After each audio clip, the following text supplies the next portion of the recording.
socoto taliyaha qaybta guud ee booliska gobolka Banaadir ku socoto taliyaha nabad sugidda iyo sirdoonka gobolka Banaadir og xogayaha guud ee maamulka gobolka Banaadir og gudoomiye ku-xigeenada maamulka gobolka Banaadir og taliyaha ciidanka booliska Soomaaliyeed og taliyaha nabad sugidda iyo sirdoonka qaranka Soomaaliyeed og wasaaradda amniga gudaha og wasaaradda arrimaha gudaha federaalka iyo dib u heshiisiinta og wasaaradda ganacsiga iyo warshadaha og rugta ganacsiga iyo warshadaha Soomaaliyeed og wasaaradda gaadiidka iyo duulista hawada og xafiiska ra'iisul wasaaraha jamhuuriyadda federaalka Soomaaliya og xafiiska madaxweynaha jamhuuriyadda federaalka Soomaaliya ujeedo kala diris guddiga iskaashatada gaadiidleyda gobolka Banaadir gudoomiyaha gobolka Banaadir ahna duqa magaalada Muqdisho markuu arkay tixraaca warqadda sumadeedu tahay xawada waga daha 228 taariikhdu 5 bisha 10aad 2020 kana soo baxday xafiiska wasiiru dowlaha ahna kusimaha wasaaradda gaadiidka iyo duulista hawada kuna saabsaneed kala diris guddiga iskaashatada gaadiidleyda gobolka Banaadir markuu arkay warbixinta hay'adda amniga dalka ee ku saabsan in guddiga iskaashatada gaadiidleyda gobolka Banaadir ku milmeen ururka argagixisada ee Al-Shabaab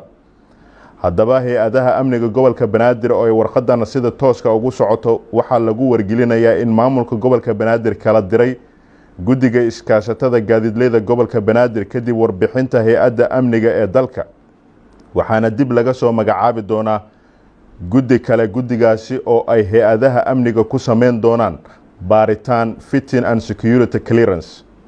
sida daradeed mas'uuliyiinta warqadda ogeysiiska ku leh waxa iyaguna laga codsanayaa in ay sidaas ula socdaan digniin hay'adaha amniga gobolka Banaadir waxay si isku mid ah ula dagaalami doonaan argagixisada iyo ciddii gacan ku siisa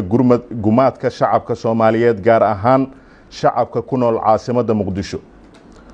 waxayna hay'adaha amniga si cad ula dagaalami doonaan cid kasta oo ku gacan siisa argagixisada qodobada soo socda 1 qofkii ku taageera dhaqaale 2 qofkii u kareeyay guri ama ka kireystay gurigiisa 3 qofkii ka iibiya guri ama siiya garaash meeshaas waa ku celinaya guriga u qoran laakiin guri ma digniintan soo bilaabaya digniin hay'adaha amniga gobolka Banaadir waxay si isku mid ah ula dagaalami doonaan argagixisada iyo ciddii gacan ku siisa gumaadka shacabka Soomaaliyeed gaar ahaan shacabka ku nool caasimadda Muqdisho waxayna hay'adaha amniga ay si cad uga dagaalami doonaan cid kasta oo gacan ku siisa argagixisada qodobada soo socota 1 qofkii ku taageera dhaqaale 2 qofkii u kareeyay guri ama ka kireystay gurigiisa 3 qofkii ka iibiyay gaari ama siiya garaash 4 qofkii la wadaaga macluumaad ama xiriir kala sameeyay gudaha caasimadda Muqdisho 5 qofkii dhiirigeliya argagixisada ama baahiya dacayada ay u baahan yihiin 6